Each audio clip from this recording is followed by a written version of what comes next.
नमस्कार, सुबह 9 बजे की बड़ी खबरों के साथ हाजिर हूं मैं ज्योत्सना पाटनी। आज की सबसे बड़ी खबर के साथ शुरुआत कर रहे हैं।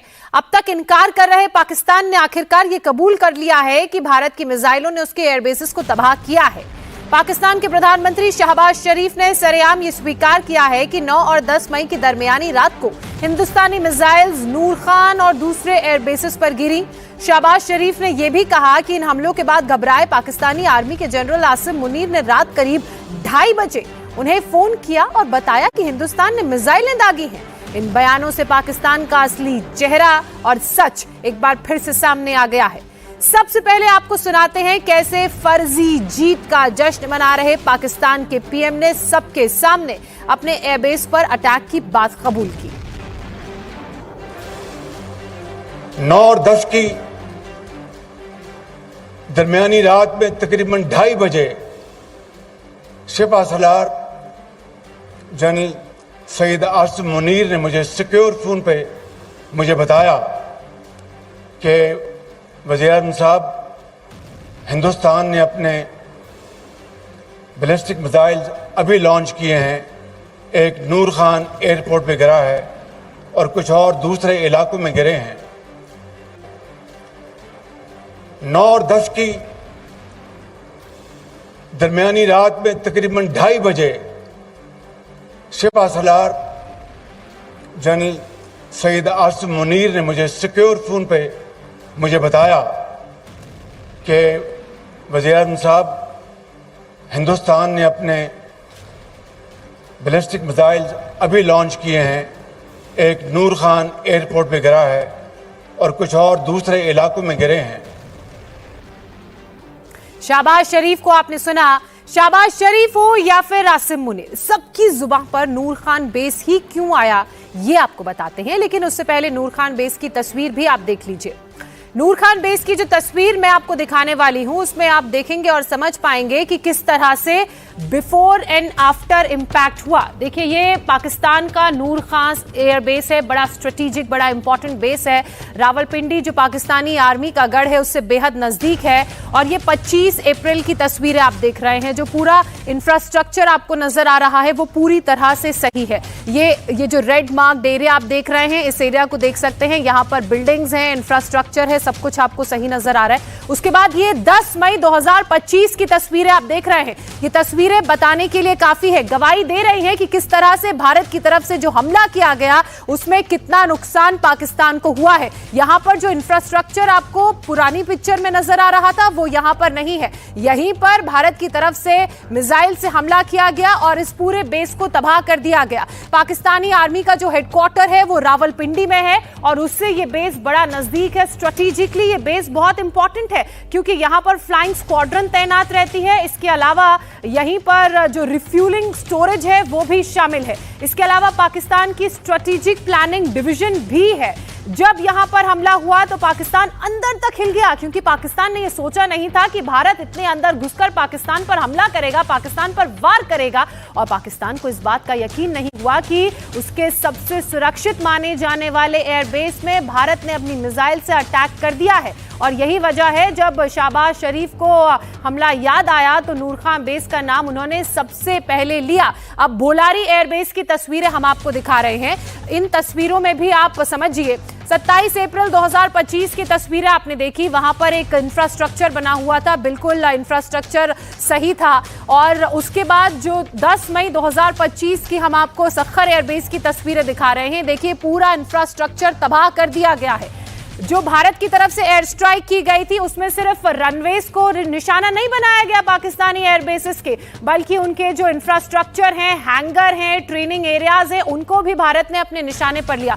सरगोधा एयरबेस की भी तस्वीरें आपने देखी जहां पर F-16 पहले तैनात किए गए थे, फिर उन्हें नीचे ग्वादर एयरबेस शिफ्ट कर दिया गया। उसके बाद जो चाइना से मिले फाइटर जेट्स थे उनको यहां पर तैनात किया गया था। अब रहीम यार खान एयरबेस की तस्वीरें आपको दिखा रहे हैं। 7 मई की तस्वीरें हैं। ये रनवे आप देख रहे हैं पूरी तरह से सही है, आपको सड़क यहां पर पूरी नजर आ रही है। लेकिन 10 मई 9 और 10 मई की दरमियानी रात को जब हमला हुआ तो ये रनवे की तस्वीरें आप देख रहे हैं, ये वही रनवे जो पूरी तरह से सही था। अब यहां पर देखिए जब हमला किया गया तो जो स्ट्राइक हुई उसमें एक बड़ा सा क्रेटर बन गया, यानी कि रनवे पर गड्ढा बन गया। और स्ट्रेटेजिकली अगर इसको समझें तो अगर किसी भी एयरबेस के रनवे पर गड्ढा बन जाता है तो वहां पर विमान फ्लाई नहीं कर सकते हैं। और भारत की तरफ से ये जो स्ट्राइक की गई है, जो हमला मिसाइलों से किया गया, उसका सच कैसे पाकिस्तान के प्रधानमंत्री की जुबान से सामने आया।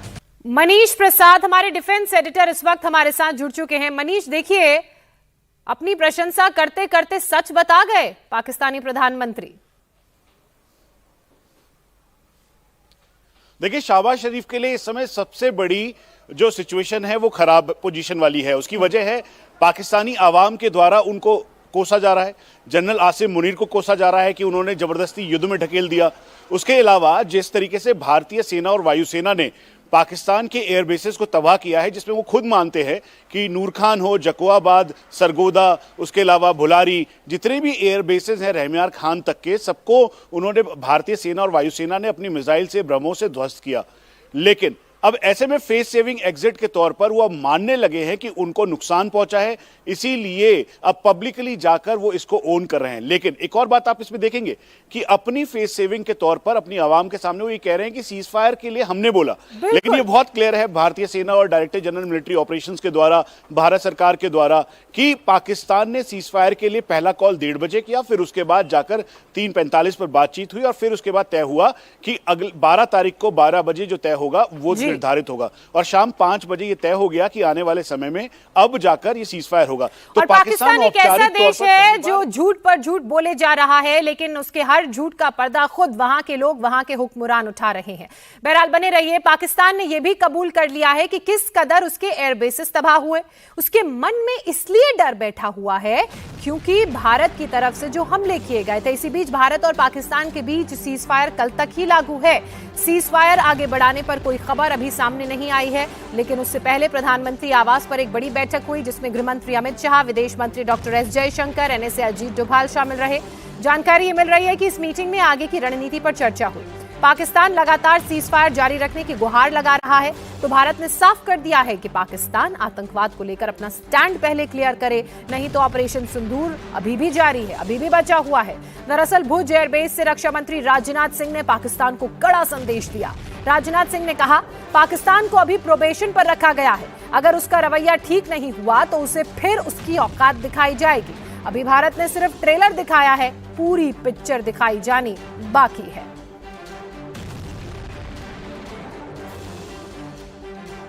ऑपरेशन सिंदूर अभी खत्म नहीं हुआ है। जो कुछ भी हुआ है वह सिर्फ एक ट्रेलर मात्र था। अब जब समय आएगा, जब भी सही समय आएगा, तो हम पूरी पिक्चर भी दुनिया को दिखाएंगे।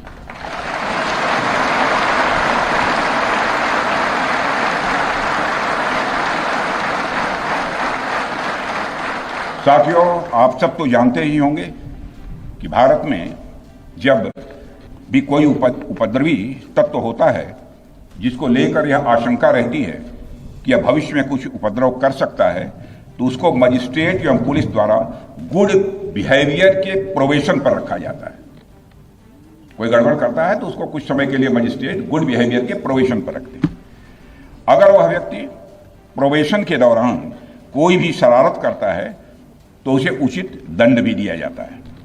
ठीक उसी तरह वर्तमान सीज फायर में हमने पाकिस्तान को बिहेवियर के आधार पर अभी प्रोबेशन पर रखा हुआ है। यदि उसका बिहेवियर सुधरता है तब तो ठीक, और यदि बिहेवियर में फिर से गड़बड़ी आती है तो उसको कड़े से कड़ा दंड दिया जाएगा।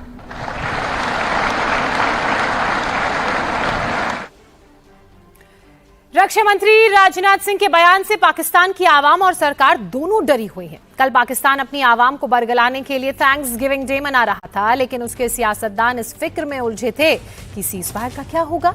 इसका अंदाजा इस बात से लगा सकते हैं कि ऑपरेशन सिंदूर से पहले भारत को युद्ध की गीदड़ भभकी देने वाले पाकिस्तानी नेता ये सोचकर डर रहे हैं कि कहीं भारत सीज फायर को आगे बढ़ाने से इनकार ना कर दे। आज की एक और बड़ी खबर आपको बता दें। 9 और 10 मई की रात पाकिस्तानी हमले को नाकाम करने को लेकर नई जानकारी सामने आई है। दरअसल रक्षा मंत्रालय के सूत्रों ने बताया है कि पाकिस्तान के 600 से ज्यादा ड्रोन्स को भारत ने मार गिराया। भारत के आकाश तीर सिस्टम ने उस रात बेहद सटीक निशाना लगाया। लगातार पाकिस्तान की तरफ से जो ड्रोन्स मिसाइलें दागी गई थी उन्हें अपने हमलों में मार गिराया। पाकिस्तानी हमलों से निपटने के लिए 1000 से ज्यादा गन सिस्टम और 750 के करीब शॉर्ट रेंज और मीडियम रेंज मिसाइल्स का इस्तेमाल किया गया।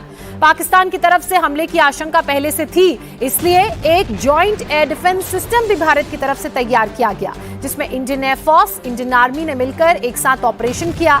और यही कारण रहा कि पाकिस्तान का एक भी ड्रोन भारत की सीमा में घुस नहीं पाया, अपनी मंशा को पूरा नहीं कर पाया और भारत के जॉइंट एयर डिफेंस सिस्टम की वजह से उसे हवा में ही मार गिराया गया। भारत के एयर डिफेंस सिस्टम आकाश तीर भारत के लिए आसमान में अदृश्य दीवार की तरह खड़ा रहा और दुश्मनों के हर हमले को नाकाम करने में सफल रहा। तो 9 और 10 तारीख की दरमियानी रात को पाकिस्तान ने भारत पर जो हमले किए थे, उन हमलों को भारत ने किस तरह से नाकाम किया, पूरे ऑपरेशन को आकाश तीर की भूमिका के जरिए समझना भी बड़ा जरूरी हो जाता है। कैसे नाकाम हुआ पाकिस्तान का ड्रोन अटैक? पाकिस्तान ने दरअसल 600 ड्रोन भारतीय सीमा पर दागे थे। इन ड्रोन से भारत पर हमला करने की पाकिस्तान की मंशा थी और इन हमलों को रोकने के लिए भारत ने 1000 गन सिस्टम तैनात किए थे। ये वही गन सिस्टम है जिसे भारत की तरफ से सेंसिटिव एरियाज पर तैनात किया गया था, जिससे ड्रोन को अपने रेंज में लेकर मार गिराया जाए। इसके अलावा जवाबी हमले में भारत ने 750 जो शॉर्ट रेंज यानी कि जो मीडियम रेंज गन आर्टिलरी की होती हैं उन्हें तैनात किया था और इन गन्स की मदद से इन ड्रोन्स को पहले चिन्हित किया गया। जिस एरिया से ये ड्रोन फ्लाई कर रहे थे उस एरिया में चिन्हित करके इन्हें मार गिराया गया। इसके अलावा आकाश की अदृश्य दीवार की भी बात कर लेते हैं, जो आकाश तीर साबित हुई और आकाश तीर सिस्टम ने किस तरह से एक बड़ी भूमिका निभाई वो आप इन ग्राफिक्स के जरिए देख रहे हैं। आपको बता दें कि आकाश तीर एक पूरा सिस्टम है जिसमें radar, satellite, real time feed आती है। इसने तुरंत पहचान कर ली ड्रोन की और दुश्मन, और ये भी पहचान कर ली कि ये जो ड्रोन आ रहा है ये दुश्मन का ड्रोन है या नहीं है। और उसके बाद हर फ्रंट पर हवा में उड़ रहे ऑब्जेक्ट की जानकारी सिस्टम में आती रही, जो रेडार सिस्टम इस आकाश तीर में है। और जैसे ही दुश्मन की पहचान हुई तो कुछ ही सेकंड्स के अंदर जवाबी हमले की भी आकाश तीर ने तैयारी कर ली। आकाश तीर ने देखते ही देखते पाकिस्तान के 600 से ज्यादा ड्रोन्स को हवा में ही मार गिराया। रेडार सिस्टम ने यह पहचान की कि ये जो ड्रोन आ रहे हैं ये दुश्मन के हैं या नहीं, और उसके बाद जो डिफेंस सिस्टम है उसने अपनी मिसाइलों के जरिए इन ड्रोन्स को मार गिराया। इसके अलावा भारत पाकिस्तान पर दूसरी वाटर स्ट्राइक करने की भी तैयारी में है और सिंधु जल समझौता रद्द करने के बाद अब सिंधु, चेनाब और झेलम पर कई नए प्रोजेक्ट्स पर भी काम शुरू हो गया है। सरकार चेनाब नदी पर बनी रणबीर कैनाल को और बड़ा और लंबा करने का विचार कर रहा है। अभी इस नहर का ज्यादातर जो पानी है वो पाकिस्तान को मिलता है। भारत को इस नहर का केवल 40 क्यूसेक मीटर पानी ही मिल पाता है। लेकिन अगर भारत रणबीर कैनाल की लंबाई बढ़ाता है तो फिर 40 की जगह चेनाब नदी से 150 क्यूसेक मीटर पानी भारत को मिल सकेगा। इसके अलावा भारत ने जम्मू कश्मीर में 4 नए पावर प्रोजेक्ट्स आइडेंटिफाई किए हैं जिन पर काम भी तेजी से चल रहा है। न्यूज एजेंसी रॉयटर्स के मुताबिक प्रधानमंत्री मोदी ने अधिकारियों को ये निर्देश दिए हैं कि वो इन प्रोजेक्ट्स पर काम को आगे बढ़ाएं। 22 अप्रैल से पहले पाकिस्तान सिंधु समझौते के बहाने भारत के हर प्रोजेक्ट में अड़ंगा डालता था। सलाल और बगलिहार जैसे प्रोजेक्ट्स के डैम की सफाई तक का काम पाकिस्तान नहीं होने देता था। लेकिन अब ये समझौता सस्पेंड होने के बाद भारत अपनी जरूरत के मुताबिक कदम उठाने के लिए फ्री है और यही कारण है कि जो रणबीर डैम है उसके एरिया को लंबा किया जा रहा है ताकि 40 क्यूसेक से बढ़कर भारत 150 क्यूसेक पानी अपने इस्तेमाल के लिए ले सके। और यही कारण है कि पाकिस्तान डरा हुआ है, पाकिस्तान बौखलाया हुआ है। एयर स्ट्राइक, लैंड स्ट्राइक के बाद अब पाकिस्तान पर भारत की तरफ से किस तरह से वाटर स्ट्राइक हो रही है वो भी हम आपको जानकारी दे रहे हैं। इसके अलावा 4 जो पावर प्रोजेक्ट्स हैं कश्मीर में उन्हें चिन्हित किया गया है और उनका काम तेजी से करने के लिए प्रधानमंत्री नरेंद्र मोदी ने इंस्ट्रक्शंस भी दे दिए हैं। बगलियार डैम की अगर बात की जाए तो बगलियार डैम का जो पानी है वो भी रोका गया है और यही कारण है कि पाकिस्तान बौखलाया हुआ है और पाकिस्तान का डर जो है वो लाजमी भी है। पाकिस्तान का दाना पानी अब बंद हो चुका है और कैसे बंद हुआ है? अभी रणबीर नहर से 40 जो क्यूसेक मीटर पानी है वो भारत को मिल रहा था, लेकिन चूंकि अभी संधि रद्द हो गई है तो ऐसे में भारत ये विचार कर रहा है कि इस डैम को लंबा किया जाए। डैम लंबा होगा, कैनाल्स बढ़ेंगे, गेट्स बढ़ेंगे तो भारत के पास जो पानी का की जो कैपेसिटी है वो भी बढ़ेगी, 40 से बढ़कर 150 क्यूसेक मीटर हो जाएगी। इसके अलावा कश्मीर में 4 पावर प्रोजेक्ट्स पर काम तेज हो गया है। प्रधानमंत्री ने खुद चिन्हित करके काम तेज करने के लिए कहा गया है। रॉयटर्स की तरफ से ये जानकारी भी सामने आई थी और यही कारण है कि जो पाकिस्तान पहले से डरा हुआ था भारत की वाटर स्ट्राइक से, उसका डर अब और बढ़ गया है और यही कारण है कि बार बार पाकिस्तानी जो नेता हैं वो इस बात का जिक्र कर रहे हैं। रणबीर कैनाल डैम की बात कर लेते हैं। इस डैम को किस तरह से पाकिस्तान ने डर का सबब बना रखा है। कैनाल की जो अवधारणा है जम्मू कश्मीर की, अगर इस नहर की बात की जाए, इसकी जो अवधारणा है वो जम्मू कश्मीर के तत्कालीन शासक महाराजा रणबीर सिंह ने रखी थी और इसलिए उन्हीं के नाम पर इसका नाम भी रखा गया। इसके अलावा 1905 में रणबीर नहर में पानी छोड़ा जाना शुरू हुआ। पानी छोड़ने का जो प्रोसेस है 1905 में शुरू हुआ। नहर से अखनूर से लेकर जम्मू तक 500 किलोमीटर का जो इलाका है उससे सिंचाई का काम किया जाता था। इस पानी का सिंचाई में इस्तेमाल होता था। इसके बाद 60 किलोमीटर लंबी कैनाल से हर सेकंड जो है 40 क्यूबिक मीटर पानी डाइवर्ट किया गया। भारत रणबीर कैनाल की लंबाई जो है वो 120 किलोमीटर करने की अब तैयारी में है। इससे फायदा ये होगा कि जब इसकी लंबाई ज्यादा होगी तो जो पानी है वो 150 क्यूबिक मीटर डाइवर्ट हो सकेगा। भारत को जो पहले 40 क्यूबिक मीटर पानी मिलता था वो 40 की जगह अब 150 क्यूबिक मीटर पानी मिलेगा, यानी कि सिंचाई के लिए ज्यादा पानी का इस्तेमाल हो पाएगा। पानी कम होने से पाकिस्तान के पंजाब प्रांत की बात करें तो जो 68% इलाका है उस पर असर पड़ेगा, क्योंकि इसी पानी पर पंजाब की फसल निर्भर करती है। सिंचाई के लिए वो लोग भी इस पानी का इस्तेमाल करते हैं और जब भारत में पानी कम जाएगा पाकिस्तान की तरफ भारत से, तो जाहिर सी बात है कि 68% ऐसा इलाका है जिसकी सिंचाई पर सीधे सीधे असर पड़ेगा। जम्मू कश्मीर में आज कहां एसआईए की छापेमार कार्रवाई चल रही है, इस खबर पर भी हम आपको एक छोटे से ब्रेक के बाद पूरी डिटेल देंगे।